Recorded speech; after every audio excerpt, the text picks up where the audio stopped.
Have you ever faced a neighbor who'd rather start a war than share a smile?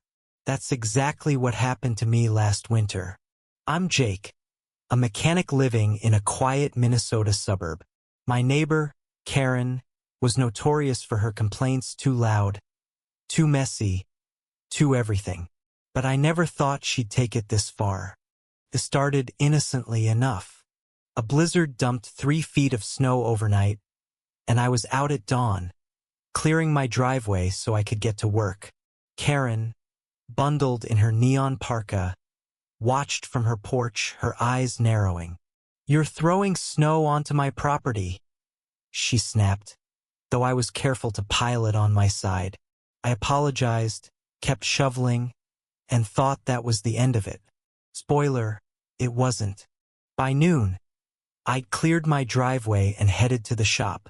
When I got home that evening, I froze. My driveway was buried under a mountain of snow far more than the storm had left. Tire tracks led to Karen's garage, and her shovel leaned against her house, dripping wet. She'd spent hours dumping her snow, and probably half her yards, onto my property. My blood boiled. I knocked on her door, but she just smirked through the window and turned off her porch light. I could have shoveled it back. I could have called the cops. But then I remembered my buddy, Carl, who runs a snowplow business. Here's where the twist comes in. Carl wasn't just a friend, was Karen's ex-husband. She'd badmouthed him to the whole neighborhood after their divorce, claiming he was lazy and useless. Carl, a gentle giant with a heart of gold, had stayed quiet. But when I called him, fuming, and told him what Karen did, he chuckled. "Jake, leave it to me. I've got an idea." The next morning, Karen's smug grin vanished. At 6 a.m., a roar shook the street. 5 snowplows, led by Carl's massive rig, rolled up. Neighbors peeked out their windows as Carl's crew aimed their blades at the snow Karen had dumped on my driveway. In 3 minutes flat, they pushed it all, every last flake, onto her front yard.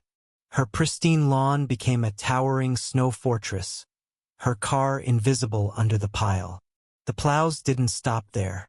They cleared my driveway, the street, and even old Mrs. Larson's sidewalk across the road, who'd been struggling since her hip surgery. The neighborhood cheered. Karen burst out her door, screaming, "This is vandalism. I'll sue you all." Carl stepped out of his truck, calm as ever. "Karen, you dumped that snow on Jake's property. We just returned it. Check the city codes now. Removal's my job, and I'm real good at it." Her face turned purple. She'd forgotten Carl knew every local ordinance by heart. The crowd murmured, some laughing, others nodding. Karen's reign of petty terror was crumbling. Then came the real kicker. Mrs. Larson, hobbling out with her cane, spoke up. "Karen, you told me Jake was a troublemaker, but he's been checking on me all winter. You never even cleared my walk." Gasps rippled through the neighbors. Karen's lies were unraveling. She stormed inside, slamming her door. By noon, her car was still buried. She couldn't even dig herself out to complain. That evening, Carl and I cracked open a couple of beers in my garage. The street was quiet, the snow cleared, and the neighborhood felt lighter. Karen's snow pile stayed for days. She refused help from anyone. Word spread, and folks started calling Carl's crew for their own driveways. His business boomed, while Karen became the street's cautionary tale. Justice doesn't always need a courtroom. Sometimes, it's a convoy of snowplows and a neighborhood that's had enough. What do you think? Did Karen get what she deserved? Or should I have handled it differently? Share your thoughts below.